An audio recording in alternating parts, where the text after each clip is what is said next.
Welcome back friends, welcome to Tanishq coaching classes. Friends, today I am going to explain you use of had been.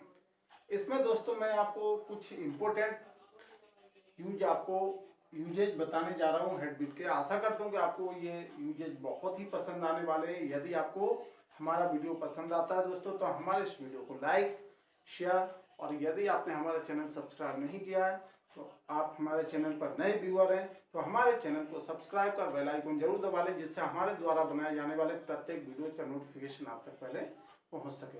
तो दोस्तों बिना देर करते हुए मैं इसकी शुरुआत करता हूं। टॉपिक है had been. Use number first, जब दोस्तों subject plus had plus been plus other word, इस स्ट्रक्चर का यूज करके हम सेंटेंस बनाएंगे। ये स्ट्रक्चर कब काम करता है, कब आपको इससे सेंटेंस बनाना है, ये आप देखते हैं। जब सेंटेंस में पास्ट इवेंट की बात की जाए कि वह 5 दिनों से अनुपस्थित था, लेकिन यहाँ पर पास्ट टाइम मेंशन अगर है सेंटेंस के अंदर तो आपको इस वाले स्ट्रक्चर का यूज करना है।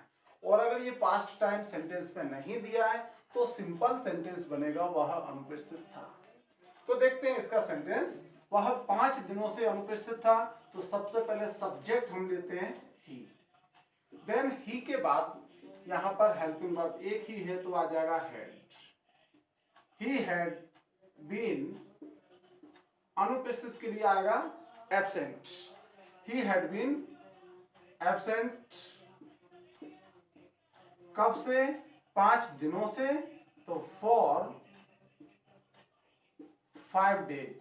यहां पे हम लगा देंगे 5 डेज। वह 5 दिनों से अनुपस्थित था। तो दोस्तों ये अपना फर्स्ट सेंटेंस हमने बना लिया है। तो he had been absent for 5 days. अब सपोज सेंटेंस में दिया है कि वह अनुपस्थित। सेंटेंस में डिफरेंस क्या है वो समझना है कि जब पास्ट टाइम अगर सेंटेंस के अंदर मेंशन है तो आपको स्ट्रक्चर यूज करना है subject plus had been plus other word. इसमें दोस्तों ध्यान देना है विदाउट वर्ब के सेंटेंस में वर्ब नहीं दिया है और आपको बिना वर्ब के सेंटेंस बनाना है। पास्ट टाइम मेंशन है तो ये स्ट्रक्चर, और पास्ट टाइम अगर नहीं होगा तो सिंपल ही हैड, हैड के बाद बीन का यूज नहीं होगा, डायरेक्ट आपका आ जाएगा इसमें एब्सेंट हमने लगा दिया। तो एब्सेंट का एक ये आपका एडजेक्टिव आ गया। अब हम देखते हैं मैं गत 14 वर्षों से शिक्षक था। गत 14 वर्षों से, इसका मीन्स अब नहीं हूं। तो ऐसे सेंस में आप बनाएंगे I had been a teacher. I had been a teacher गत 14 वर्षों से, इसलिए हम लिखेंगे लास्ट 14 ईयर्स।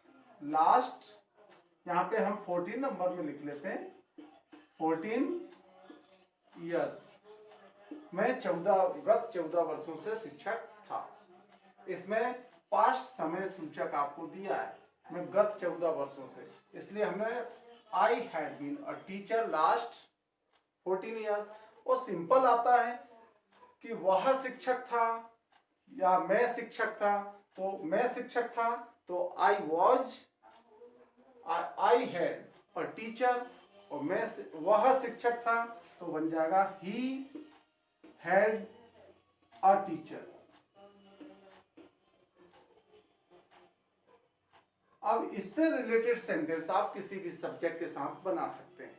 सपोज अगर मैंने आई के प्लेस पर मैंने बोला वह 14 वर्षों से, गत 14 वर्षों से शिक्षिका थी, तो यहाँ पे शी लगा दें। She had been a teacher last 14 years. तुम गत 14 वर्षों से शिक्षक थे तो यू लगाओ, you had been a teacher last 14 years. ऐसे यहाँ पर अगर आता है कि वह शिक्षिका थी तो सी हैड अ टीचर। तुम शिक्षक थे, यू हैड अ टीचर। अब दोस्तों यहां नेक्स्ट आपको दिया है जैसे कि वे गत सोमवार से यहां थे, तो यहां सब्जेक्ट आपके पास होगा वे, तो हम लगाएंगे दे। देन आपको लगाना had been. They had been, वे गत सोमवार से यहाँ थे। दे हैड बीन हियर, तो वे यहाँ थे, लेकिन पास्ट समय सूचक है गत सोमवार, तो यहाँ पे लिखेंगे लास्ट मंडे।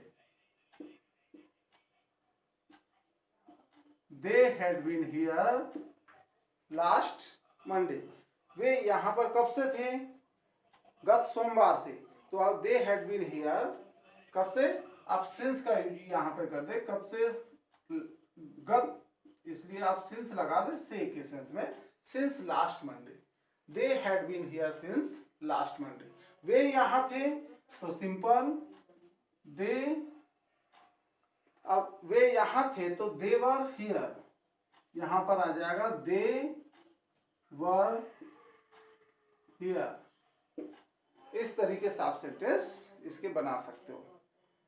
हाँ दोस्तों, यहां पर सॉरी, हेड के प्लेस पर आप सेंटेंस बनाए किससे? वॉज से। ही वॉज एब्सेंट, वह अनुपस्थित था और वह शिक्षक था, तो यहां पर वॉज लगा करके बना देंगे हम। तो ये मान के चलो जब पास्ट समय सूचक नहीं होगा तो आप यहां पर वॉज लगा करके, वह अनुपस्थित था, ही वॉज एब्सेंट। ऐसे ही वह शिक्षक था, ही वॉज अ टीचर। ऐसे ही दे वर हियर, वे यहां थे। तो इस तरीके से हमने सेंटेंस इसके बना दिए दोस्तों। अब हम देखते हैं use number second. Use number second का यूज जब आपको सब्जेक्ट के साथ हैड बीन प्लस टू आता है, प्लस अदर वर्ड आता है, तो इसमें भी ध्यान दें वर्ब सेंटेंस के अंदर नहीं दिया है। तो इस तरह के सेंटेंस में कहने का मतलब राम भोपाल में रह चुका था, इसका मतलब राम भोपाल में रह करके वापस आ गया था। तो ऐसे सेंटेंस बनाने, कहीं किसी स्थान पर रह करके जब आप वापस आ जाते हो तो उस सेंस में आपको सेकेंड स्ट्रक्चर का यूज करना है। तो राम भोपाल में रह चुका था मीन्स यहां पर आपको लेना है Ram then had been, Ram had been to, Ram had been to Bhopal, Ram had been to Bhopal. इसका मतलब Ram had been to Bhopal, Ram Bhopal में रह चुका था। क्या तुम कभी इंदौर गए थे? तो इसमें तुम कभी इंदौर गए थे, तो यहां पर यू हैड बीन, अब चूंकि हैड बीन कभी आ गया बीच में तो हैड के बाद आपको ईवर का यूज करना है। You ever, you had ever been Indore. अब इंट्रोगेटिव होगा तो इसके पहले आपको हैड को लगा देना है, तो सेंटेंस हो जाएगा had you ever been, had you ever been Indore. तो ये आपका सेंटेंस दोस्तों इस तरह से सेंटेंस बन जाता है। अदर सब्जेक्ट का यूज करके भी आप इसे बना सकते हैं। अब हम देखते हैं use number third. Use number third में subject plus had been plus verb का fourth form plus other word plus since oblique for plus time oblique period. तो ये जो स्ट्रक्चर काम करता है प्रेजेंट परफेक्ट कंटिन्यूअस जैसा होता है, वैसे ये पास्ट परफेक्ट कंटिन्यूअस में काम करेगा। पास्ट परफेक्ट कंटिन्यूअस में क्या होगा, यहाँ पर सपोज मैंने टाइम के साथ कोई सेंटेंस बनाता हूं कि मैं 10 साल से अंग्रेजी पढ़ा रहा था, तो यहां पर मैं सेंटेंस बनाऊंगा मैं 10 साल से अंग्रेजी पढ़ा रहा था। मैं 10 साल से अंग्रेजी पढ़ा रहा था, पढ़ा रहा था। तो मैं इसमें सेंटेंस बनाऊंगा क्या, आई, देन मुझे स्ट्रक्चर में लगाना हैड, आई हैड बीन। अब वर्ब का फोर्थ फॉर्म इसमें आ जाएगा पढ़ाने का, teaching, I had been teaching English 10 साल से, तो फॉर का यूज करना है, फॉर 10 ईयर्स। इसके प्लेस पर यदि आपका निश्चित समय होता तो आप सिंस का यूज कर देते, लेकिन ये पीरियड आपको दिया इसलिए आपने फॉर का यूज इसमें हमने किया है। तो I had been teaching English for 10 years. Suppose यहां पर दिया कि मैं यहां 10 साल से रह रहा था,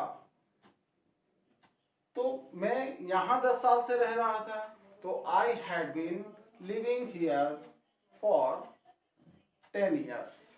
या राम वहां 10 साल से पढ़ रहा था, तो Ram had been studying there for 10 years. और इसके प्लेस पर यदि निश्चित समय आता है, सन बता दिया जाता है कि राम वहां पर 10 साल के प्लेस पर आप बोले कि 1990 से रह रहा था, तो Ram had been living there since 1990। तो दोस्तों आई थिंक आपको स्ट्रक्चर नंबर 3 भी क्लियर हो गया होगा, स्ट्रक्चर या यूज नंबर 3। अब इसके बाद अदर सब्जेक्ट के साथ भी आप इसका यूज करके इसकी प्रैक्टिस कर लें। वीडियो को पॉज करें और इसे अच्छे से देख लें, इसकी प्रैक्टिस कर लें। अब दोस्तों यूज नंबर 4 की बात करते हैं। जब इसमें हम इसका यूज नंबर 4 का यूज करेंगे, तो यूज नंबर 4 में आपका यही स्ट्रक्चर रहेगा। होगा क्या इसमें कि पैसिव में जब आप सेंटेंस बनाते हो, तो स्ट्रक्चर आपको काम करता है ऑब्जेक्ट। यहां पर object plus had been plus V3 plus by plus subject, ये आपका हो जाएगा यूज नंबर 4 के लिए। यूज नंबर 4 में ये स्ट्रक्चर काम करेगा। सपोज हमने बोला राम के द्वारा 10 साल से अंग्रेजी पढ़ाई